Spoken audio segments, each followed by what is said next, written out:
الحمد لله رب العالمين، والصلاة والسلام على رسوله الكريم المبعوث رحمة للعالمين، وعلى آله وصحبه ومن اهتدى بهديه إلى يوم الدين. أما بعد، السلام عليكم ورحمة الله وبركاته. إن شاء الله you're all well. Allah subhanahu wa ta'ala الرحمن الرحيم الكريم العظيم subhanahu wa ta'ala chose for us a season for his rahmah and maghfirah, forgiveness, and opportunity to rectify our deeds, go back to him, be reminded with his words, be reminded with this Islam that he said in Surah Al-Ma'idah, أعوذ بالله من الشيطان الرجيم. اليوم أكملت لكم دينكم. I perfected, I completed your deen for you. وأتممت عليكم نعمتي, and completed my ni'mah, my favor upon you. ورضيت لكم الإسلام دينا, and رضيت, I am pleased with Islam to be for you your deen. And deen means you apply it every aspect in your life. Your life all is for Allah subhanahu wa ta'ala, as Allah subhanahu wa ta'ala said in a different surah, ordering the Messenger sallallahu alayhi wa sallam, قُل, say, inna salati, indeed, my salat, my prayer. Wa inna salati wa nusuki. Nusuk is anything you devote or you make for Allah subhanahu wa ta'ala to please him. Wa mahyaya, and my life. Wa mamati, and my death. Lillahi rabbil alameen. So salati, nusuki, mahyaya, wa mamati, lillahi rabbil alameen. That's your deen. So when you eat, you are in Islam. When you go to sleep, you are in Islam. You are applying Islam. When you walk in the street, you walk how Allah subhanahu wa ta'ala orders, how Muhammad sallallahu alaihi wasallam taught us. When you eat, when you get married, when you enter your home, when you leave your home, when you ride your car or get on a transport, all that Islam is with you. You're applying it in every aspect in your life. So from his rahmah subhanahu wa ta'ala that he gave us or decreed upon us the fasting in Ramadan, he chose Ramadan subhanahu wa ta'ala to be the month when he revealed awha and anzala, sent down his best words, ahsan al-hadith, the best book ever, the best speech ever is Al-Quran Al-Kareem. Allah subhanahu wa ta'ala says, شهر رمضان الذي أنزل فيه القرآن. The month of Ramadan is the one where Al-Quran Al-Kareem was revealed, was sent down. هدى للناس, guidance for people. وبينات, and clear evidences. من الهدى والفرقان. So all for you, rahmah, guidance, clarity is in the Quran, and Allah subhanahu wa ta'ala chose this month for that. So when this season is coming upon us, we make one dua. Allahumma ballighna Ramadan. Allow us, oh Ya Allah, to reach Ramadan. Wa barik lana fih. And bless it for us. Allahumma ballighna Ramadan. Allow us to reach Ramadan. Wa barik lana fih. And bless it for us. Many people enter this month with tons of confusion, uncertainty, and left with clarity and certainty. Many enter this month with lots of sayyi'at, bad doings, wrongdoings, accusing others, and left with clear heart and clear mind. So you're seeking the rahmah from Allah subhanahu wa ta'ala. You're seeking the maghfirah, forgiveness from Allah subhanahu wa ta'ala. You're seeking clarity.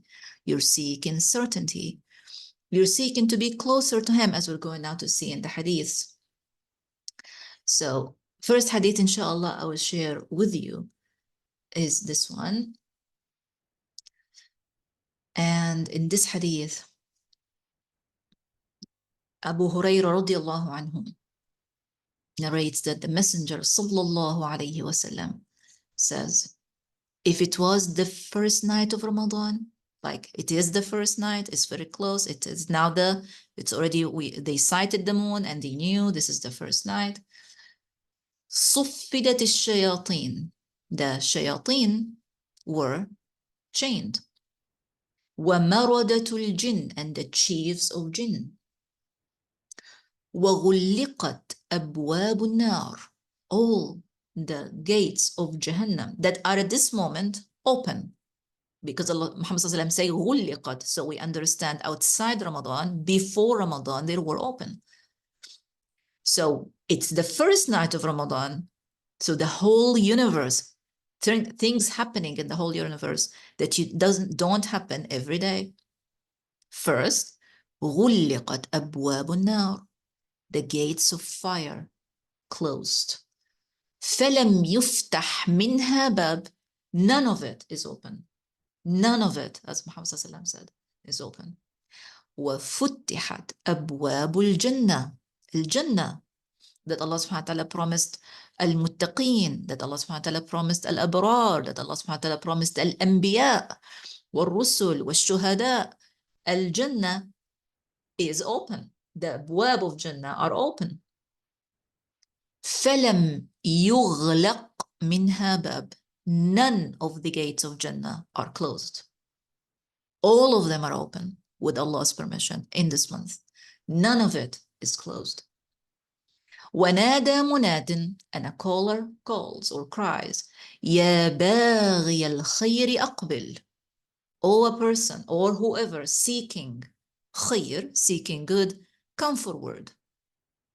وَيَا بَاغِيَ الشَّرِّ, and those that mean evil or bad, أَقْصِرْ, cease your shar. And Muhammad as well said, وَلِلَّهِ عُتَقَاء مِنَ النَّارِ, Allah subhanahu wa ta'ala, with his rahmah, he's a Rahman Rahim, he releases people from nar. Those that according to their deed were decreed to nar, Allah subhanahu wa ta'ala releases them from nar every single night. Every single night there are new group that are released. They're not going to go to fire.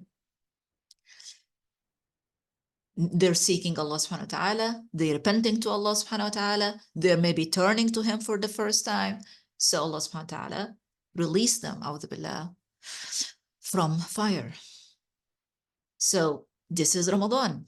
These are the blessed or the most blessed days of the whole year. It's 30 days or 29 days. Shahr Ramadan. So first night, all these changes start happening in Ramadan. So as you can see, season for all goodness, for renewing your contract, your shahada, your ibadah, going back to Allah subhanahu wa ta'ala, wanting him.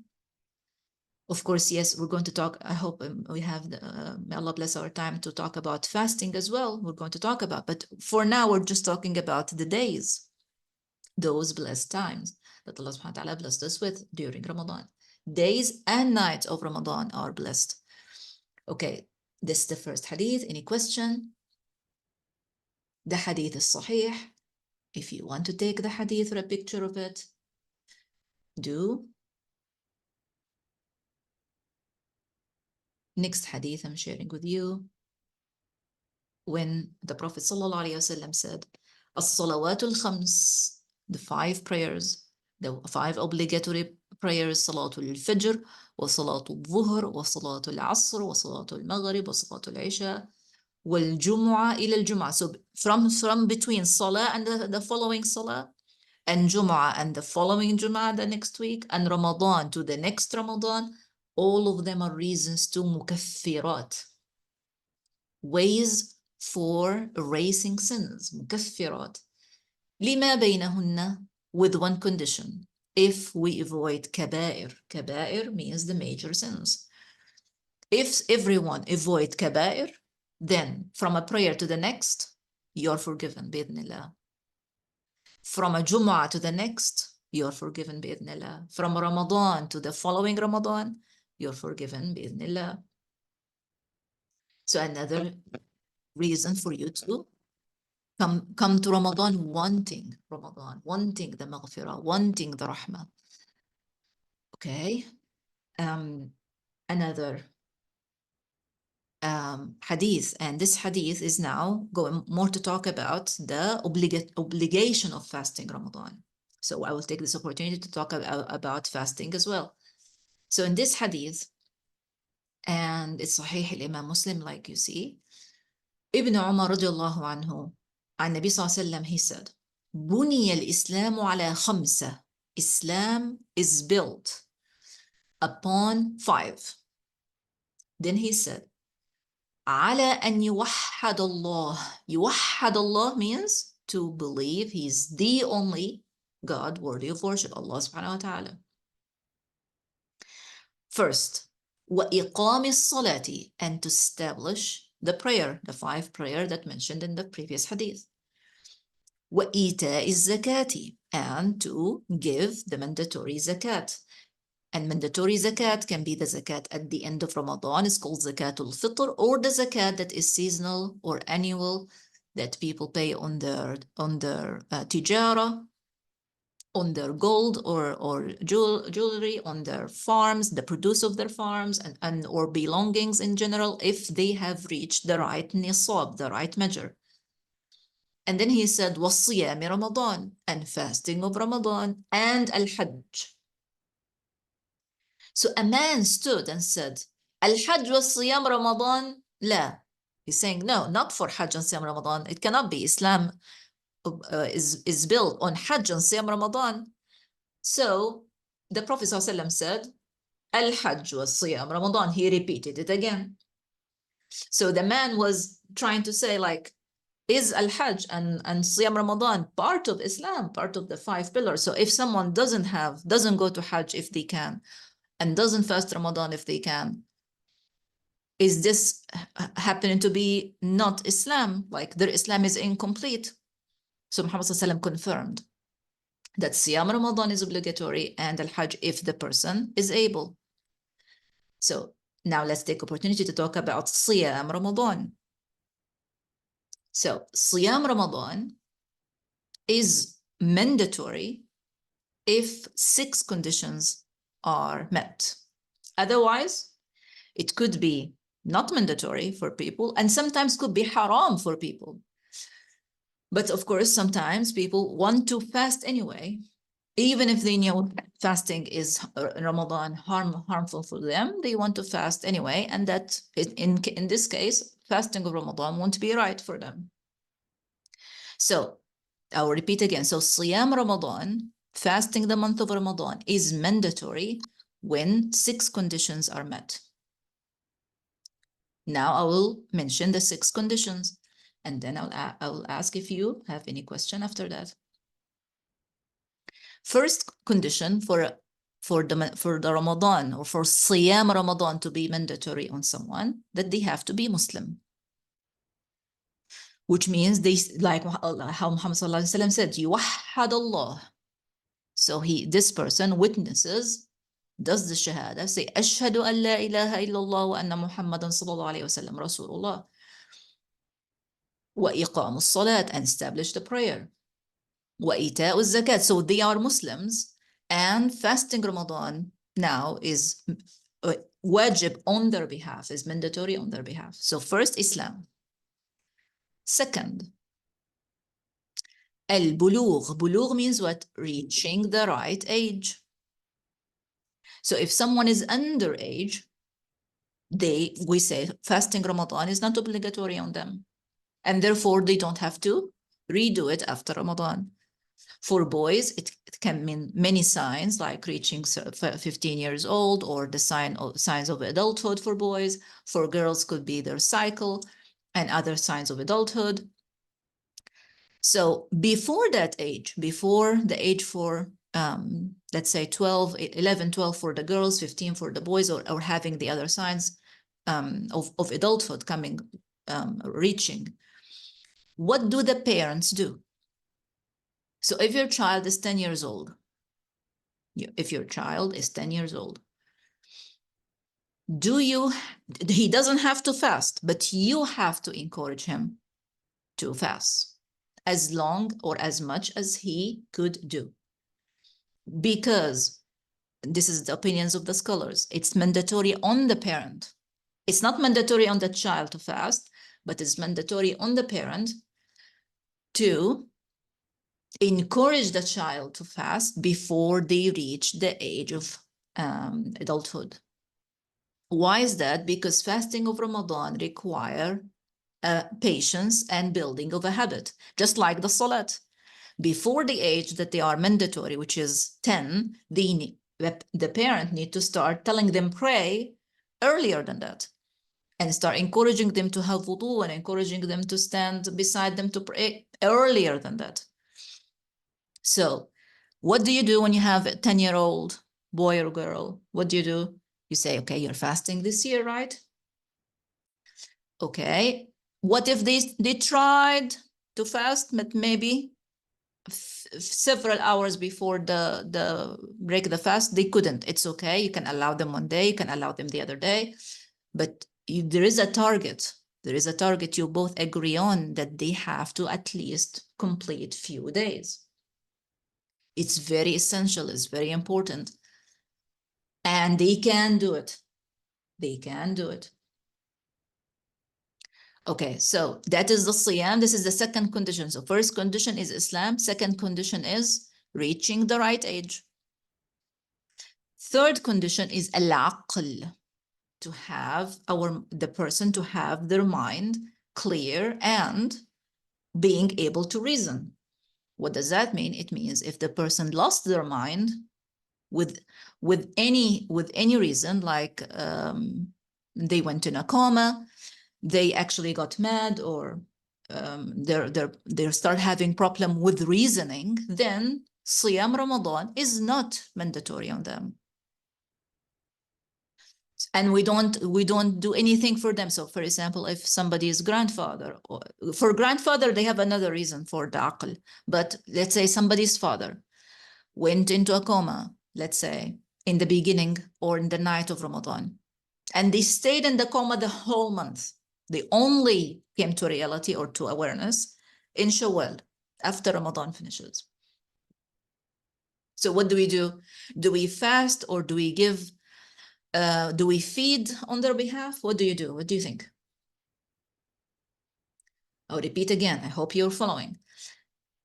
Somebody's father went into a coma the first night of Ramadan, or the first day in Ramadan, and only recovered in Shawwal. So what should be done for them? Should anyone fast for them? Should anyone feed for them? They're Muslim and they're after the age. Okay, so the right answer is you don't feed for them because they didn't have their mind. You don't feed for them. They were not aware during Ramadan. They didn't know Ramadan was there. They were not realizing Ramadan. Their mind is essential to having their mind is essential for you to feed on them. They didn't know it's there. So on the other hand, if the person didn't go to coma but lost their mind, it's exactly the same condition, lost their mind, got mentally ill and couldn't if you tell them what is today, they tell you today is Saturday and it was Friday. Or they tell you it's month of January and maybe you're in August. They don't know. So are we going to say that fasting Ramadan, even if they're Muslim or born in a Muslim family and they were Muslim just as and they were reasonable and their mind was okay until the last month, but now they lost the reason. They don't know if it's Ramadan or not. You don't feed for them, and they don't have to fast Ramadan. It's not obligatory on their behalf. Why? Because their aql was missing during the month. So aql is important condition, the third condition in fasting. What if in the father's case that we mentioned, he came to awareness maybe halfway through Ramadan, then okay, he fasts the remaining that he's aware, he fasts the remaining of the month. So Islam, reaching the right age, and being aware or having the reason during the month of Ramadan. The fourth condition is al-qudra, ability to fast. In ability to fast, we have to explain why. Ability to fast means fasting will deteriorate their health. So they could have been sick for maybe a few months before Ramadan. So the doctor's advice is if you fast, you won't be able to take your medicines on time. Therefore, you cannot fast.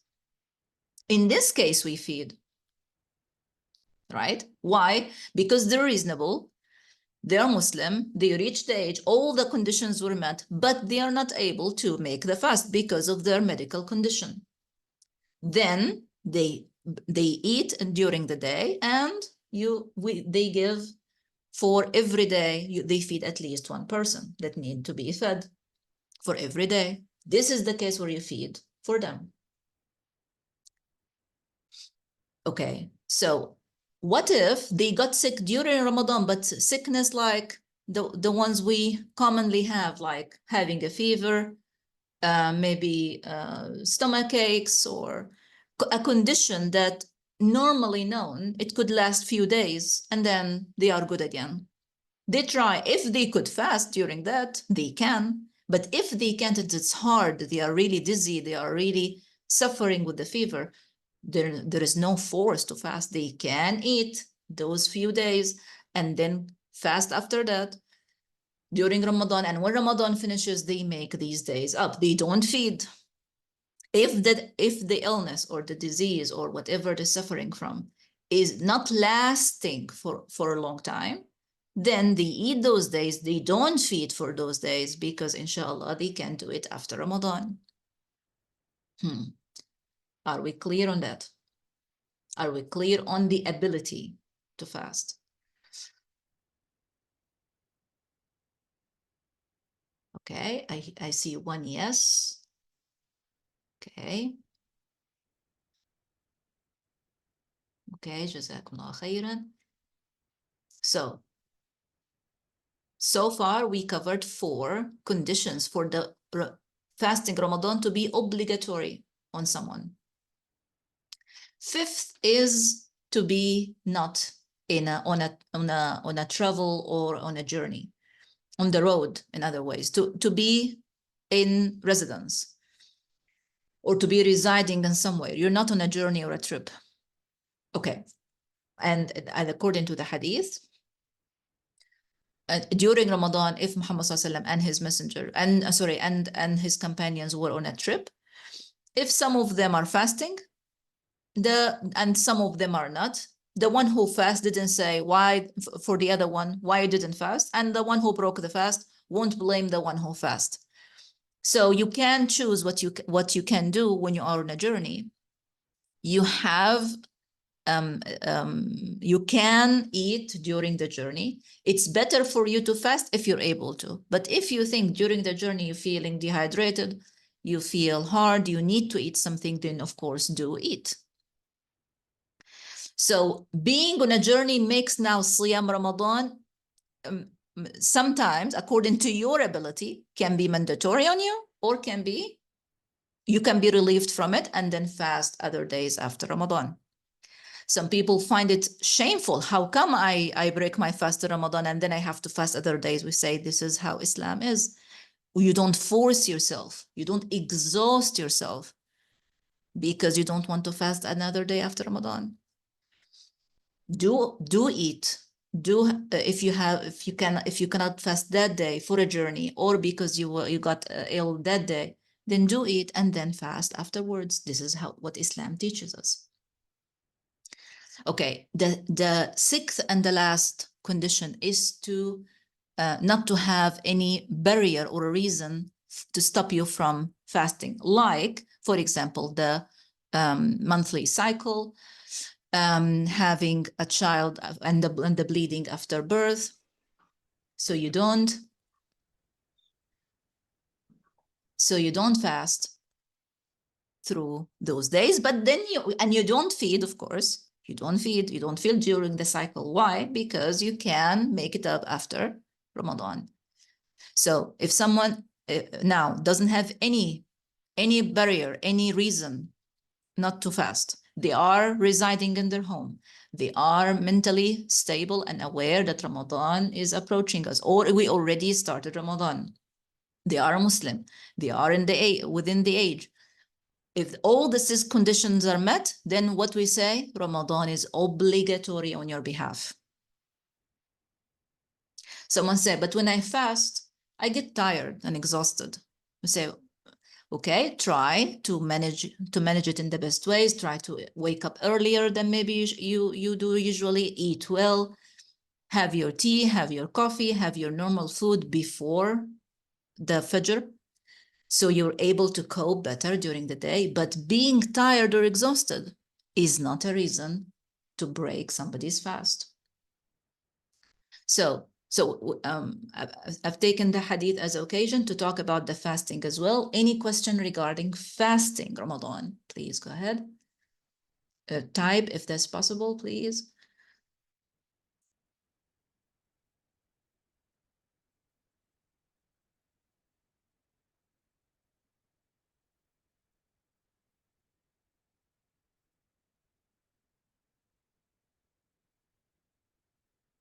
Okay, so during breastfeeding, there are two cases during breastfeeding. If breastfeeding harmed the mother or if breastfeeding harmed the child. You see, if breastfeeding harmed the mother, then what she does, she eats during that time, and then she has to count for these days and fast them later. Someone said, can she just feed? We say no, because breastfeeding has a certain time, because even if it has fallen the whole Ramadan, it's a certain time and it finishes. So she can fast after the breastfeeding stops. She doesn't have a reason to feed. Those who feed means they have a reason, that reason is not going to go. Like someone, for example, with a certain type of diabetes, that they need to have insulin or they need to have doses of medicine every other hour or every few hours. Pregnant, the same. If most pregnancies can go without breaking your fast. Most doctors will tell you it's okay, you can, if you have a good suhoor and you have a good iftar, you don't have to break your fast during pregnancy. But first, have the doctor opinion with you, a Muslim doctor that you trust. Second, if they reassured and said, no, your pregnancy is difficult and you need to eat during Ramadan, then do eat. Then after that, you can fast after the pregnancy. So you're going to, if the pregnancy is difficult or the time for breastfeeding is difficult for the mother or for the baby, then what we do, they eat, the mothers will eat, and then they will fast from other time. Like Allah subhanahu wa ta'ala said, فَعِدَّةٌ مِّنْ أَيَّامٍ أُخَرٍ. The people who feed are the people who have a cause or a reason, and that reason won't go away. Like a certain type of disease or sickness, that it doesn't go away, it's going to stay with them. Doctors didn't find a cure for it or for it to be ended or terminated. In this case, they feed because there's no chance for them to fast those days. Do you see? More questions regarding fasting?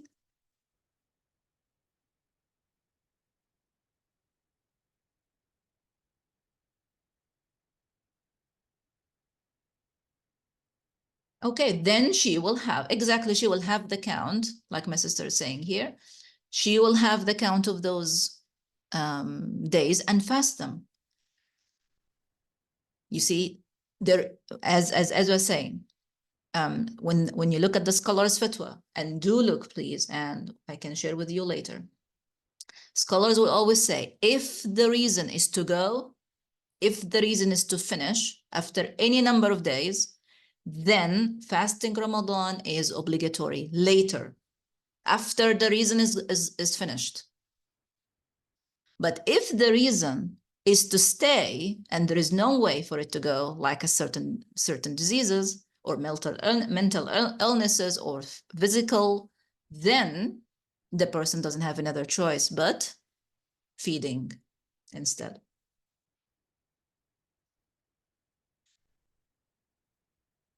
What if the sister forgot how many days?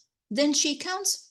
Even if she forgot how many days, she can go for the closest. Okay, I had this child on this year. For sure, she can track down which year she had this baby and which year she had that baby, and then she will come to a conclusion, the nearest conclusion. Allah subhanahu wa ta'ala forgives if you miss a day or two, but your intention is to make it up. So make it up, divide the days, and inshallah, you're able to do it.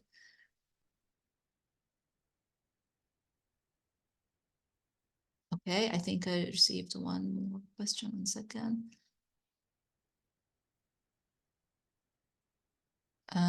Okay, that my sister that said about the mother-in-law. I don't understand. Forced you to do what? To fast or to feed? When you said forced to, I couldn't understand which. It still send it in the private message. I just didn't understand which way. If it's important for me to understand, otherwise it's okay. Oh, not too fast. Okay. Yes, it is. It is okay. Oh, but you had the ability to. You had the ability to fast. Okay, and I tell you why is that most of the mothers or the mother-in-laws have the belief that you can feed instead of fasting, so they will make it easy for you. They say, okay, eat and feed. No, it's eat and fast, not eat and feed. So when people think I can feed, they don't think of the fasting. They don't consider it. So may Allah subhanahu wa ta'ala forgive, Allahumma ameen, and make it easy for all of us, ameen. Okay, so now I move on. Next hadith. And this is to restore your relationship with the Quran. Ibn Abbas radiallahu anhu said, كان الرسول صلى الله عليه وسلم أجود الناس بالخير. أجود الناس بالخير. He's the most, عليه الصلاة والسلام, the most generous of all mankind. وكان أجود ما يكون في رمضان. And even he's more than ever during Ramadan. كان جبريل يلقاه كل ليلة. Every single night, Jibreel meets him. يعرض عليه القرآن.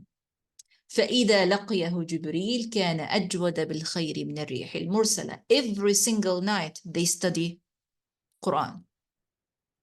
Study Quran, not only recite. Of course, maybe your recitation is your study for the Quran. Then do it. Allah subhanahu wa ta'ala giving you a season, a whole month. And we said, all the gates of fire are closed. None of it are open. All the gates of Jannah are open. None of it is closed. It's a mawsim for khair. So take a chance. Start reading Arabic. Started learning. Attend classes. If you already know how to read, find another friend or a sister to read together. Make appointment every night or the other night. Okay, let's read together for half an hour. Let's read together for 15 minutes. And then have another time to study the Quran, to read the understanding, to read the meaning, to ask questions. That is the study. This is the month of the Quran. Allah subhanahu wa ta'ala anzal al-Quran during Ramadan, in Ramadan. So study Quran. That's one of your objectives throughout the month. Okay, I have a question. What if the husband insists the mother to fast? Not to fast.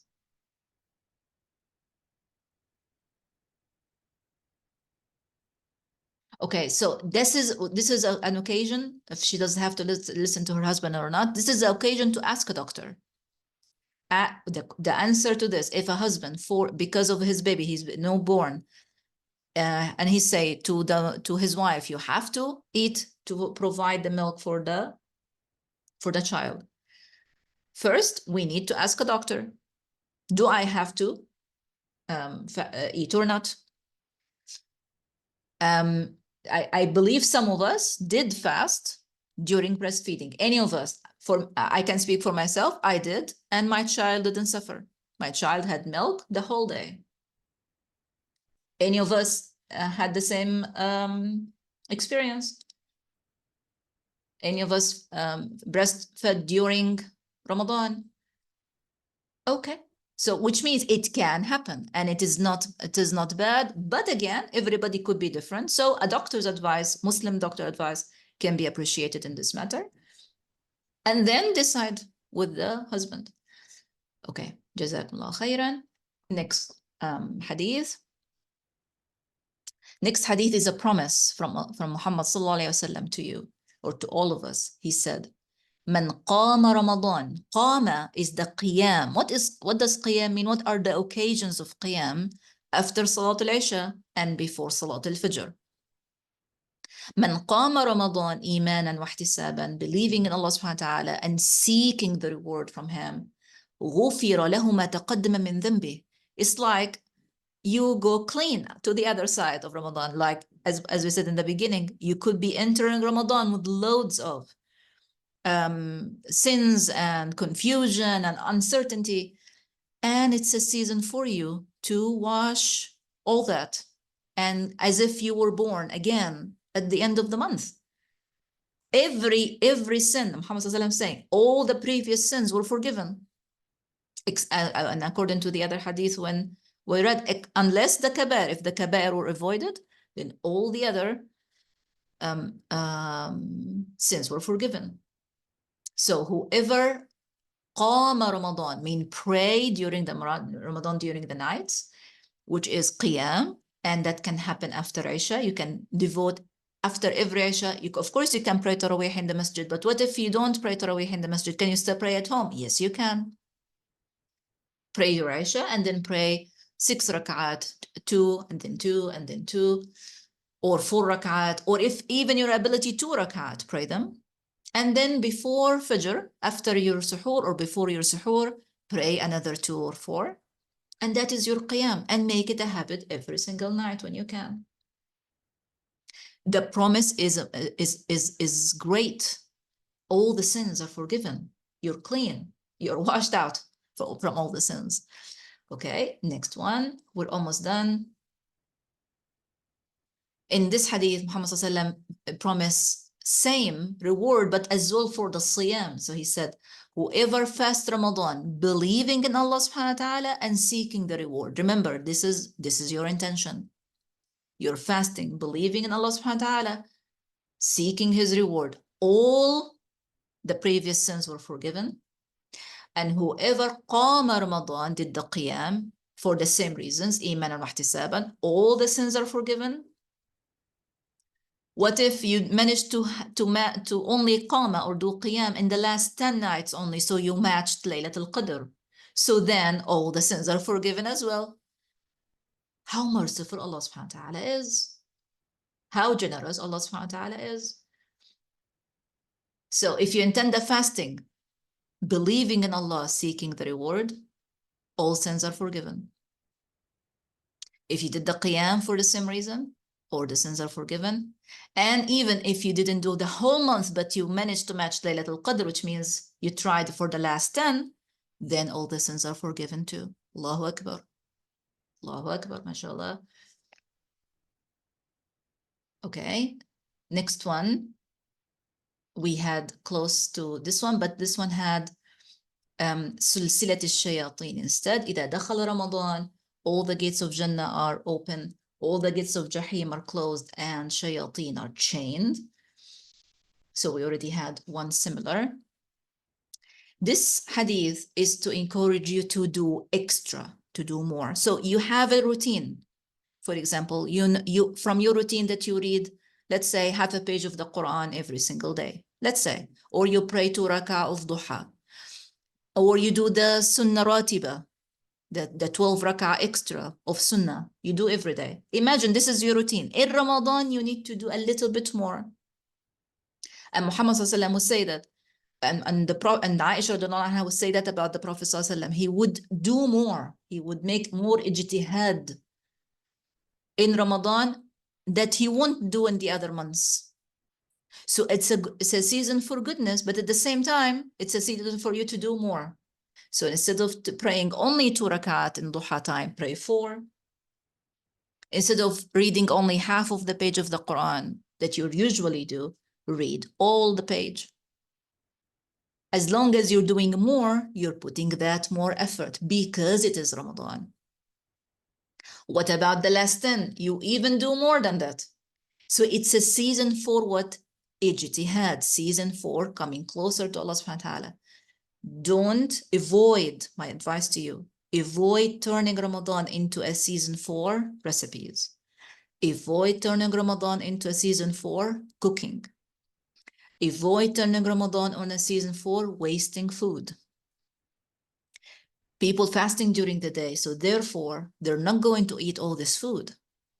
So if this food is not eaten at the time of the fast or the time before Fajr, it's going to go to the refrigerator or it's going to go throughout. So at the beginning, you will not have the sense, okay, how much I should cook, how much I should do. May Allah forgive us all for that time that we need to adjust between cooking in Sha'ban and then cooking in Ramadan. But once you get the sense of it, then commit to not wasting food. Commit to give others. Commit to not to spend most of your time in the kitchen. Commit to not to spend most of your time in like big parties. Ramadan is a season for you to go back to the Quran, to go back to the Qiyam, to call upon Allah subhanahu wa ta'ala, to reflect on yourself, to reflect on your life. اللهم بلغنا رمضان اللهم آمين وبارك لنا فيه اللهم إنا نسألك الجنة وما قرب إليها من قول وعمل ونعوذ بك من النار وما قرب إليها من قول وعمل. Any questions for me? Jazakallah khairan. So seeking Laylatul Qadr should be in the last 10. And Muhammad, according to another hadith, Muhammad ﷺ encouraged to seek it in the odd nights. So if today, for example, is the 20th of Ramadan, then this could be the first, if today's 20th, so we fasted the 20th day. So it means the night of the 21st. So this is an odd night. So we are encouraged to do extra in this night. So all the 10, inshallah, you will find it, or the odd nights as well, you will find it. Jazakumullah khairan. Barakallahu feekum. Allahumma ballighna Ramadan wa barik lana fih. Assalamu alaikum wa rahmatullahi wa barakatuh. وعليكم السلام ورحمة الله وبركاته. Wa iyaakum.